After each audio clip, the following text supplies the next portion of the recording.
सोचिए, एक ऐसा गांव जहां लड़कियों को खेल के मैदान से नहीं, रसोई घर से जोड़ा जाता है, जहां कुश्ती सिर्फ मर्दों का खेल समझा जाता है। उसी गांव की एक लड़की ने मिट्टी से उठकर दुनिया के मंच पर भारत का झंडा लहराया।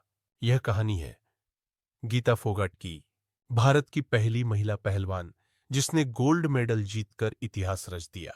साल था 1988। जगह थी हरियाणा का छोटा सा गांव पलाली। एक पारंपरिक जाट परिवार में जन्मी गीता के जन्म पर कोई उत्सव नहीं मनाया गया। वहां लड़कियों को सीमित जीवन जीने की आदत थी। लेकिन इस घर में एक शख्स था जो अलग सोचता था।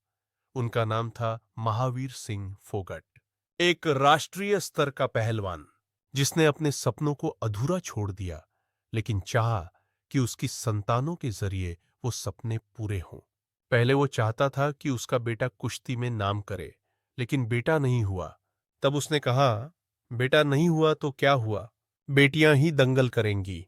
जब गीता और बबीता छोटी थीं, उनके सिर पर लंबे बाल थे और वे सलवार कमीज पहनती थी। लेकिन एक दिन अचानक उनके बाल काट दिए गए और पहनावा बन गया कुश्ती का। गांव वालों ने हंसी उड़ाई। महावीर अपनी बेटियों को लड़कों जैसा बना रहा है। शुरुआत में बेटियां भी डरती थीं।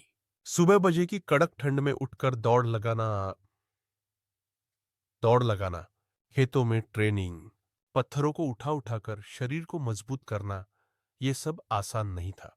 लेकिन महावीर कहते थे, अगर बेटा मेहनत करे तो लोग सराहते हैं, अगर बेटी मेहनत करे तो क्यों नहीं।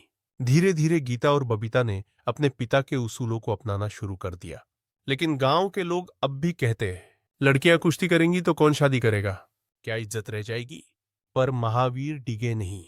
उन्होंने अपने बेटियों के लिए अखाड़ा खुद तैयार किया।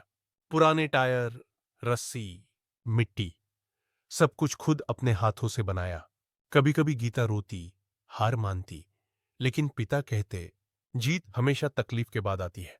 अगर सब आसान होता तो सब करते। जब गीता ने पहली बार राज्य स्तरीय प्रतियोगिता में भाग लिया, तो उसका सामना हुआ लड़कों जैसे ताकतवर पहलवानों से।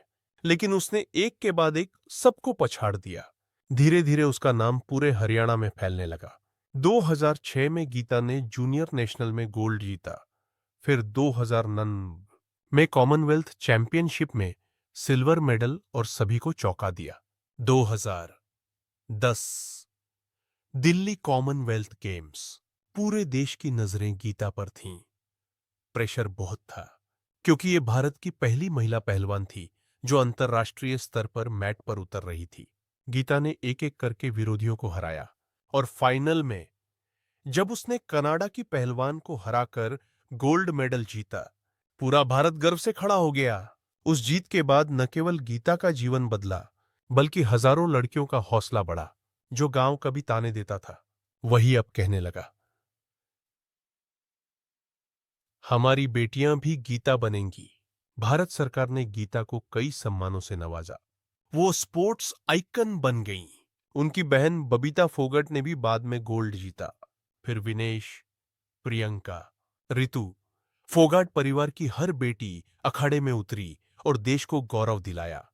2016 में आमिर खान ने उनकी कहानी पर आधारित फिल्म दंगल बनाई।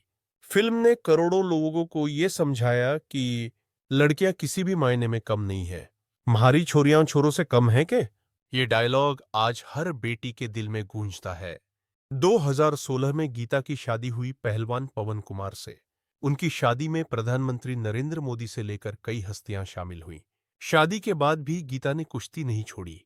वो ट्रेंड पहलवानों को सिखाती है, बच्चों को प्रेरित करती है और राष्ट्र सेवा में जुटी है। गीता के जीवन में आलोचनाएं भी आईं।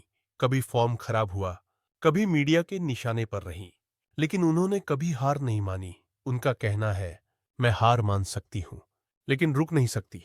गीता की कहानी हमें सिखाती है, जुनून और लगन से कुछ भी संभव है। बेटियां अगर सही दिशा में मेहनत करें, तो हर सपने को साकार कर सकती है। अगर एक पिता अपनी बेटियों पर भरोसा करे, तो वो देश का नाम रोशन कर सकती है।